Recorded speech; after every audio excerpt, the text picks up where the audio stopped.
Hey, yo, chicken nuggets. It's me, Carl. And I'm Vanessa. Welcome to Grow TV.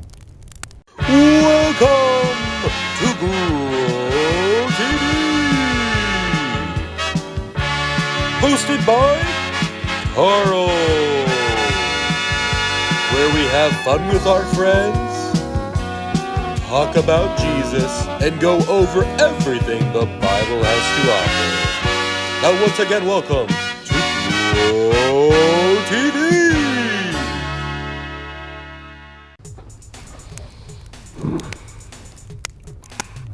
Carl. Psst, Carl, are you gonna start? What? Oh, yeah, sure. Hey, kids. Today we're gonna count our fingers. Count our fingers? Yeah. Don't you think we might want to play a game? Okay, we can play a game. We can count their fingers the slowest. 1. All right, Carl, that's it. Head up. I don't wanna. Come on, get up. Come on, get up. Did that hurt? No. Okay, yes. Come on, Carl. These kids want to know what's wrong. No, they don't. No one does. After what I did? No way. Wait, what did you do? Something horrible. Just awful. Listen, no matter what you did, you can always tell me. Come on, we're friends, Carl. I don't know. You promise you won't tell no one? I promise. Okay. Well, my good friend Andy invited me to go camping with him last week, and he really wanted me there. That sounds fun. Kind of like what we're doing now. It was gonna be super fun, but when it came to the day, I decided to change my mind and not go. Why did you not want to go? I guess I just felt like staying home and playing video games. Oh, I get that. It's not a big deal. At least you told him you didn't feel like going. You did tell him you weren't going anymore. Oh, Carl. I told Andy I hate camping. But you love camping. I know, it's a terrible thing to do. I feel awful. No, he'll never forgive me. I also lied, and that's a sin. Now God is upset with me. Well, Carl, I think you'd be surprised. Surprised at how mad they are? Oh, great. No, well, just like Peter was surprised, I'm sure that you would be too. Peter?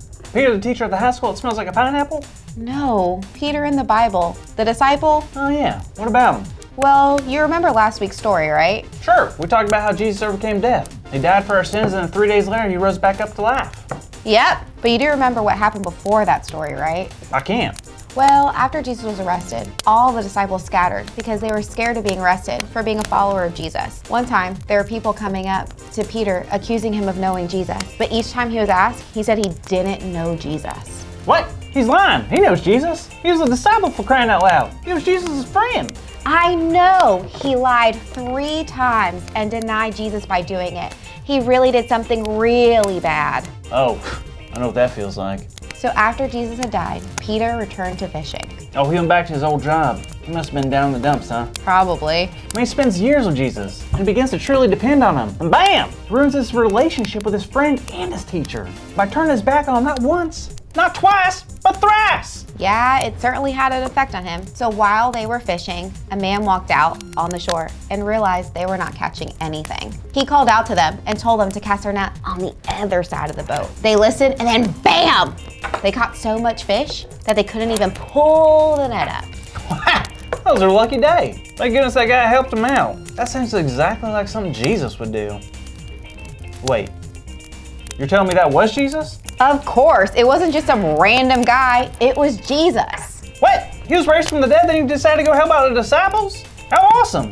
Did they recognize him? They did. They were so happy to see him, but Peter was so ready to see him, he couldn't wait. He took off his cloak and jumped in the water and got to Jesus as fast as he could. But I bet Jesus wasn't as happy to see Peter after the whole I don't know Jesus thing. That's what you think, but nope. Jesus sat down and talked to Peter, and it was a surprising talk. Surprising how? Well, after they got done eating, Jesus asked Peter a question 3 times. Jesus asked if Peter loved him, and 3 times Peter said yes. Then what did Jesus say? He told Peter to feed his sheep. I wasn't aware Jesus was an owner of sheep. When did he get into sheep farming? No, Jesus meant for if Peter loved him, that he should take care of all of God's children and do what Jesus had taught him to do. Huh, that makes a whole lot more sense than Jesus owning livestock. But what doesn't make sense is how Jesus forgave Peter after all he did. No, it doesn't make sense, but that's what's amazing about Jesus. He does things that go against what we think is normal. His love and forgiveness goes beyond anything we could ever understand. That is awesome and super refreshing to hear. Why do you say that? Well, if Jesus can forgive Peter for all he did, then I'm pretty sure Jesus can forgive me for what I did by kind of lying and not going on Andy's camping trip. I think you're right, Carl, and I think Andy will understand if you explain what happened. Jesus shared with Peter that he loved him and had big plans for him despite his mistakes. Wow! Not only does he offer love and forgiveness, but Jesus gives encouragement. Carl, that's our big idea! Yes! Today's big idea is Jesus gives encouragement. So let's say it out loud on the count of 3. 1, 2, 3. Jesus gives encouragement! Yeah! Way to go, everyone! Woo! So are you gonna be okay, Carl? Yeah, I think so. Carl, I thought you said you hated camping. Andy, I don't, but I really kind of just wanted to stay home last week. So you lied to me? Yes. It's okay, I forgive you. I'm sorry, Andy. I'm sorry. Don't cry. I'm gonna cry if you cry. If you cry, then I'm going to start crying. I'm already crying. I'm so sorry, Andy. Guys, let's try to keep it together. Andy! I'm so glad we're friends.